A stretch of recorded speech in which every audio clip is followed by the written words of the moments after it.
Hello everybody and welcome to another board game discussion video that's all about board games.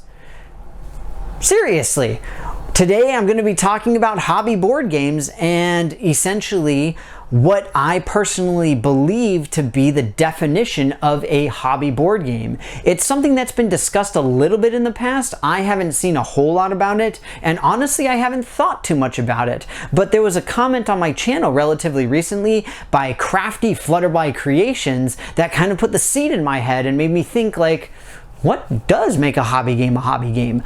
And so I wanted to make this video mostly to sort of give you guys my own personal opinion, obviously, as well as see what your guys' opinion is. What do you believe makes a hobby game, and all of that good stuff. So without further ado, essentially what I'll be doing is going over three major points that for me personally make a hobby game. First and foremost is the difference in marketing. That is to say, how big and bulky and massive is your game's release, and how widespread is it meant to be. Secondly is strategy aspect. Do you have some semblance of strategy? If you can play strategically, is there a reasonable or better than reasonable chance to win, or a better than chance way for you to win? And last but certainly not least is targeted audience. So a lot of hobby board games, at least as I am defining them, have people that they are looking at more specifically, as opposed to something that is meant to have a lot more appeal. Now obviously I expect this to be a little bit tumultuous and a little bit disagreeable, but that's not bad. I'm really anxious to hear what you guys have to say, and so please let me know anything and everything that you think in the comments below about this, because I'm genuinely curious what other people think of when they think of a hobby board game. So first and foremost, my first topic is mass market. So this boils down to how big of a production run are you talking about? Are you talking about a board game that is being printed in dozens of different languages at hundreds of thousands of copies and is sold in stores everywhere and anywhere and all of that kind of stuff?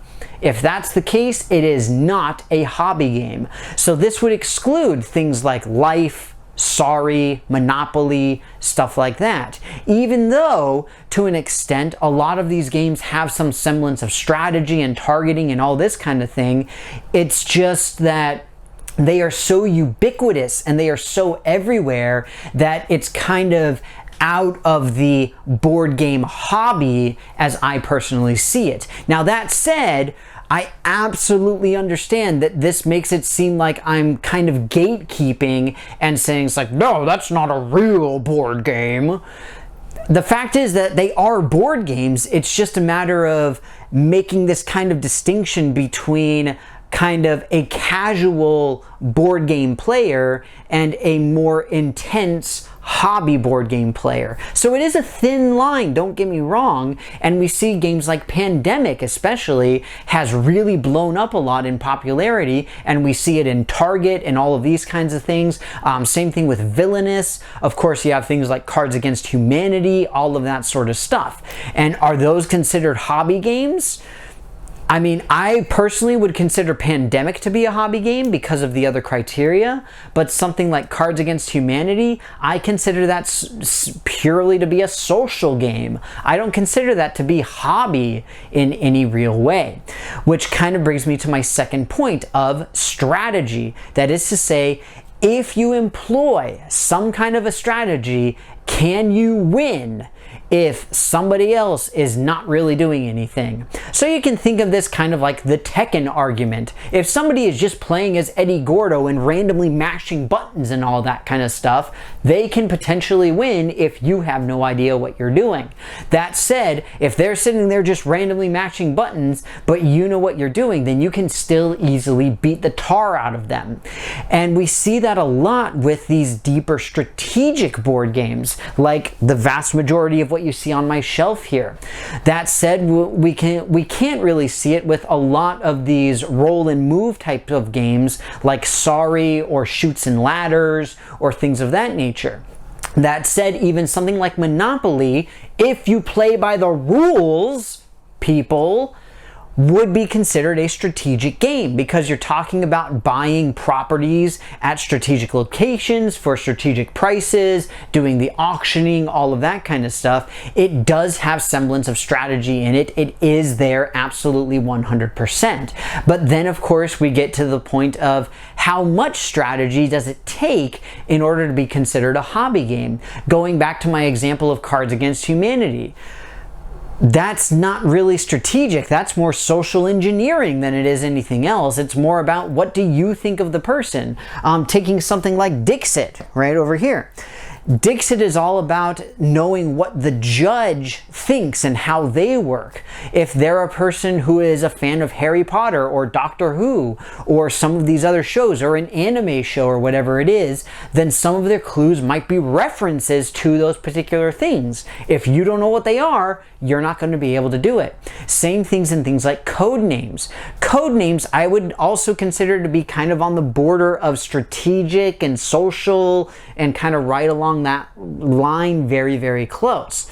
Now, something like the Resistance, I would say is much more strategic because it is about kind of trying to figure out who's good and who's bad, and you are making strategic choices along the way of who you are picking and why you are picking them, or at least you should be doing that. Obviously, you never have to employ any particular strategy, or your particular strategy might be, I don't care and whatever, it doesn't matter. As an example of that, there was a guy that I used to play games with back when I very first started, and whenever he got frustrated, then when we would play something like Citadels and we would be picking roles, he would literally just pick randomly, even if he was the first person to choose. And so everybody else at the table kind of groans because it's like, well, now we have no idea what's going on. And that is a type of strategy. It's just not necessarily one that's going to do you any good in the long run. So, meh, right? Last but certainly not least is targeting. This one's a little bit weird because it essentially boils down to, are we trying to target everybody or are we trying to target a specific group of people? So again, this goes back to mass market type games of Monopoly, Chutes and Ladders, Sorry, Twister. Well, Twister's not really a board game, but things of that nature where it's meant for anybody and everybody can just pick up and play. It's super easy. Excuse me. All of that kind of stuff. I see nothing wrong with that. There is nothing wrong with board games like that, but in my opinion, to be considered a hobby game, you want to have some semblance of, we're looking at people who enjoy this type of thing, right? And typically this is going to go hand in hand with strategy, because if you don't enjoy some kind of strategic thinking, it's less likely that you'll enjoy a hobby game.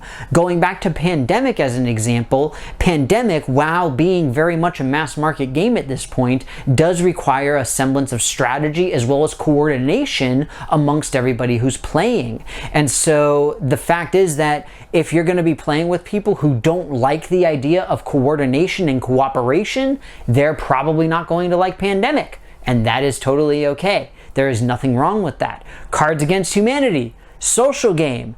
If you don't like social game, if you don't like the crassness and the ridiculous weirdness and kind of inappropriateness of it, then it's not for you, right? Now, for me personally, again, I don't consider it a hobby game for other reasons, but that doesn't mean it's not a targeted game, right? We've also got things like, for example, my personal favorite, Cosmic Encounter, is definitely more for the sci-fi nerds, right? We've got things like tabletop RPG-based games like Lords of Waterdeep or Legend of Drizzt from D&D. We've got XCOM and Shadowrun, a lot of these other types of things that are based off of turn-based strategy or RPG strategy and stuff along those lines, where it's more focused on those groups. Now, don't get me wrong, obviously a larger section of board gamers potentially enjoying your game is going to make for much better sales, obviously.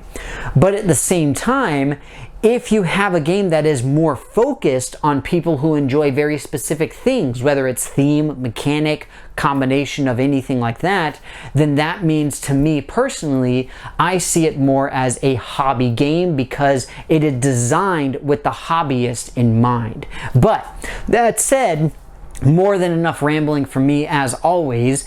I hope that you guys enjoyed this video, and I really hope to see some fun discussion about it, because frankly, this is a cool thing. Like, this is an interesting thing to kind of think about. Is we talk about hobby game this and hobby game that and casual this and casual that, and while certain things like Eurogame and Ameritrash games have at least some semblance of a real and accepted definition, the overall umbrella of a hobby game is a little bit harder to define. And so that's why, for me personally, now you guys know, I don't like to see something that is enormously mass marketed. I don't like to see games that involve no strategy. In other words, purely luck-based games and that type of thing, or games where it's on the whim of a particular person. And I also don't like to see games that aren't really targeted to at least a relatively small niche within the gaming community. But that's me personally. What do you guys think? Let me know anything and everything in the comments. I want to talk about it. I'm really excited about this particular one. So please, please, please let me know. And of course, as always, if you haven't done so already, take a look at all my various social media games where you can interact with myself as well as my channel in a whole bunch of really fun ways. But with that, stay safe, everybody. We are trying to beat COVID. We are in the middle of it. We've got our vaccines. They are rolling out. Things are going well, but we need to still stay safe. So I hope that you are safe and healthy and having a good new year thus far. Thank you so very much for watching, and I will see you next time.